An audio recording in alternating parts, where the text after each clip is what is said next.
Welcome to Module 3, where we'll be talking about the different mitigations and controls that we have in place to protect against threats, attacks, and vulnerabilities. And let's talk about access control.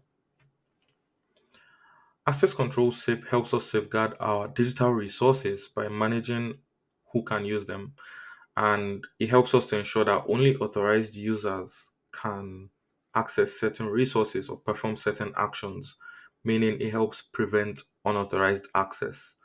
And it's very critical in today's interconnected world because there are so many applications, so many services, so many systems that interconnect with each other.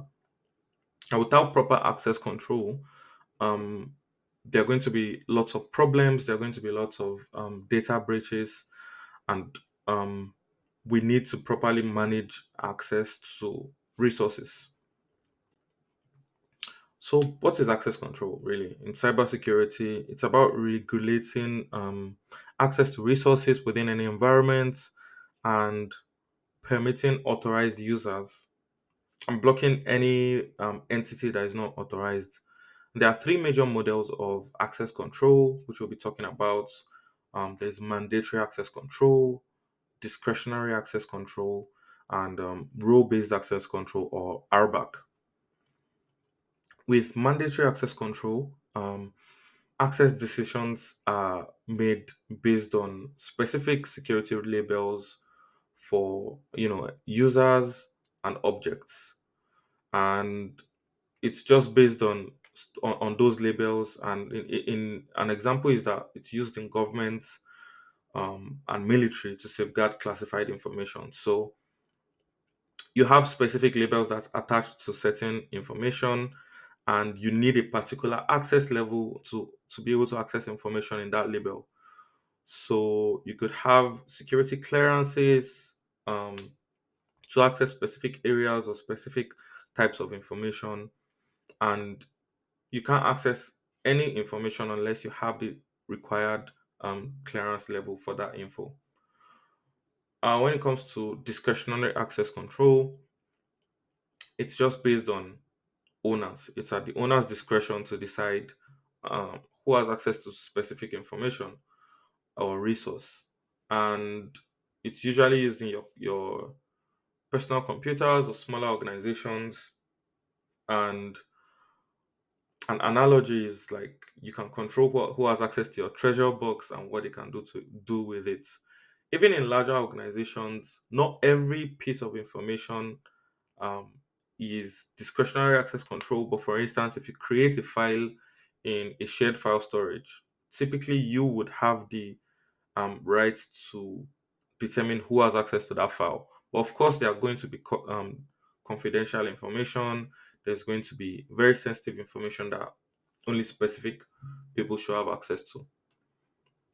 And when it comes to role-based access control, it's just based on your role, right? You only get access to um, information that is determined by what your role is. And um, the way it works is that users are assigned roles, and each role has specific privileges that have been assigned to them. So this helps us to be more efficient, helps us to streamline access management, and it's very helpful in much larger organizations because imagine having to keep track of hundreds or even thousands of people and the level of access that they should have. But if you have everything organized within roles, you only need to assign roles to the right roles to people so that they get the right permissions. An example is like you have IT support, you have finance. There's no reason why your finance manager has access to your vulnerability assessment report, for instance. And there's no reason why an IT manager should have access to confidential HR information. So, what is authentication? Authentication is how we verify identity of users or any entity that is attempting to access a resource. And authorization determines what authenticated users are allowed to access or to do. And this helps us confirms access and grants the right access rights to anybody that's trying to access the systems. We have different authentication techniques. You're probably familiar with some of these things. We have password based authentication, biometrics, token based authentication. So you can have like a physical or virtual OTPs or time based tokens. You can have card authorization, authentication. You can have 2FA and MFA, which is multi factor authentication, combining multiple ways of authenticating to ensure that identities are protected.